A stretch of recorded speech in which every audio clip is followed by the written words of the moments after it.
Hello my beautiful people, কী অবস্থা আপনাদের সবার? আশা করি সবাই ভালো আছেন, আমরাও ভালো আছি। আর আমরা গিয়েছিলাম গোমদণ্ডী যোগাশ্রমে। এটা একটা অনাথালয় এবং আমাদের সেখানে যাওয়ার উদ্দেশ্য ছিল কিছু সুবিধাবঞ্চিত শিশুদের সাথে দুপুরের ভোজন করা। তো আমরা সবাই মিলে সেখানে গেলাম। পাশেই দেখছিলাম খুব সুন্দর তারা কৃষি কাজ করেছেন। সেখানে লাউ, কাঁকরোল, করলা এই ধরনের সবজি হয়েছে। তো সানায়া তো অনেক এক্সাইটেড, অনেক খুশি হয়েছে, কারণ এরকম মাচা সে আর আগে দেখেনি। ওর কথা কি বলবো, আমি নিজেই কখনো এরকম সুন্দর মাচাতে লাউ ঝুলে ধরে থাকতে দেখিনি। তো আমরা এই লাউ দেখে অনেক খুশি হয়ে গেছি আমি আর সানায়া। আর লাউ আমার সবচেয়ে পছন্দের সবজিগুলোর মধ্যে একটি। তো লাউ দেখে তো আমি খুশি হবই।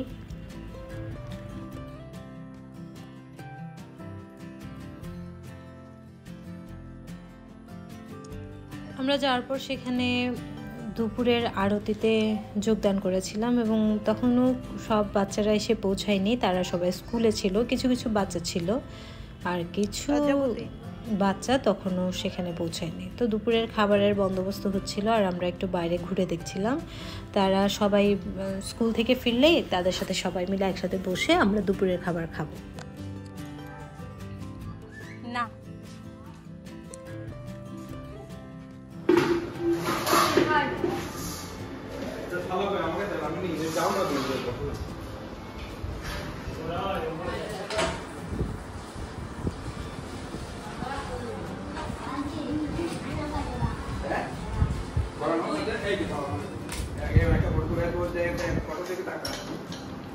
না না ফটো না, একটু করে ভিডিও করে।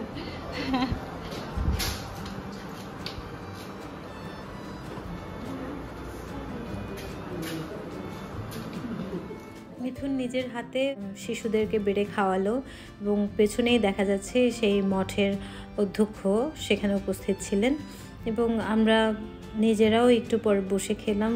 স্বর্গীয় একটা অনুভূতি হলো।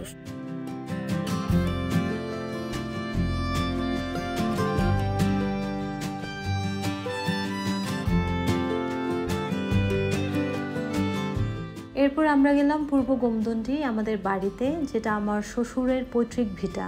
এখানে মিথুনেরও জন্ম হয়েছে। এই বাড়িতে একসময় লোকারণ্য ছিল, চারদিকে শোরগোল ছিল, কিন্তু সেই বাড়িতে এখন শুনশান নীরবতা। কিন্তু তবুও কোথাও যেন একটা মনের টান, প্রাণের আকুতি নিজের পৈতৃক বাড়িতে যাওয়ার, এবং সেখানে গেলে মনে হয় সারাটা বাড়িতে যেন কত হাজারো স্মৃতি ছড়িয়ে আছে।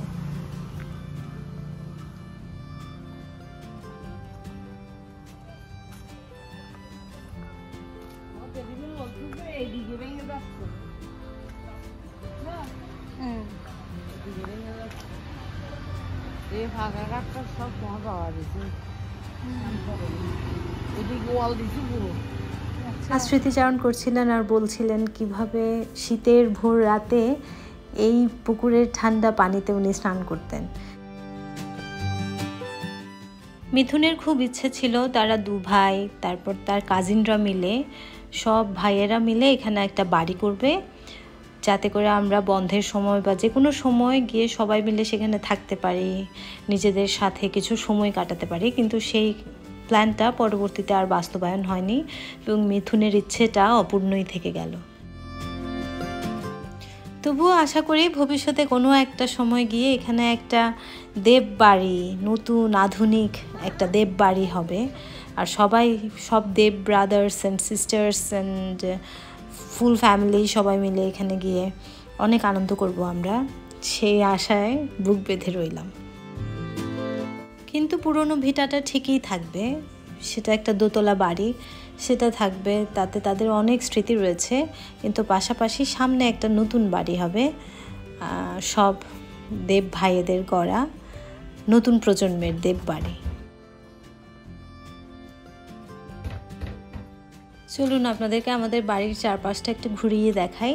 সেখানে পেছনে অনেক বাঁশের ঝাড় রয়েছে, পেছনে আরও পুকুর রয়েছে, পুরোটা মিলে বিশাল বড় একটা বাড়ি।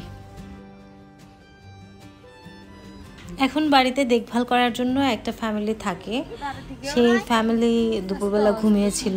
আমরা অনেক নক করেও তারা দরজা খুলছিল না, শেষমেশ দরজা খুললো এবং আমরা আমাদের বাড়ির ভেতরে ঢুকতে পারলাম। তাদের বাড়ির দেয়ালে ঝুলানো মিথুনের অন্নপ্রাশনের ছবি, সেখানে দেখা যাচ্ছে ঠাকুমাকে, মিথুন মেজো মামির কোলে, পেছনে আছে মেজো জেঠা, ঠাকুমা মিথুনকে মুখে ভাত দিচ্ছেন, তারপর বড় জেঠাও রয়েছে সেখানে, আর পাশেই রয়েছে দাদুর ছবি, রাজার মতো আয়েশ করে দাদু বসে রয়েছেন। আর পাশে যে ছোট্ট বউটার ছবি ছিল সেটা হচ্ছে রুমিদির ছবি। তো এই ছবিগুলো দেখে আমার খুব আদর লাগলো যে এখনও তাদের বাড়িতে সেই ছবি, পুরনো ছবি এখনও ঝুলানো।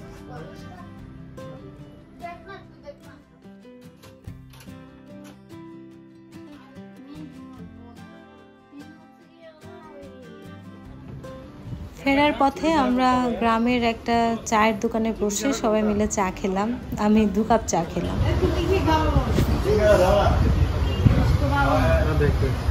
একটু চা খাও, আজকে খাও।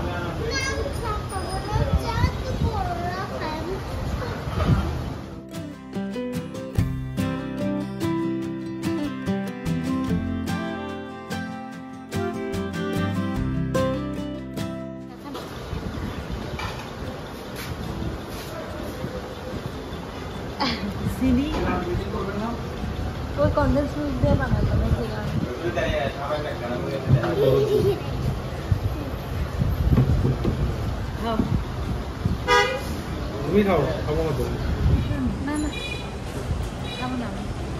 তখন খাইতে ইচ্ছা করছিল, এখন পেট ভরা।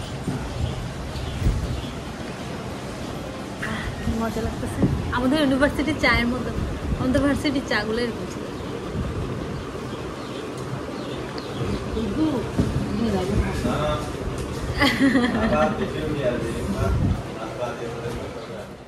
চা খেয়ে আমরা সেখান থেকে বেরিয়ে পড়লাম আর আমাদের যাত্রা সেদিনের মতো সমাপ্ত হলো বাসায় ফিরে। আপনাদের সাথে দেখা হবে তাহলে আমাদের পরের ব্লগে। সে পর্যন্ত আমাদের সাথে থাকুন, ভালো থাকুন, সুস্থ থাকুন। ধন্যবাদ সবাইকে।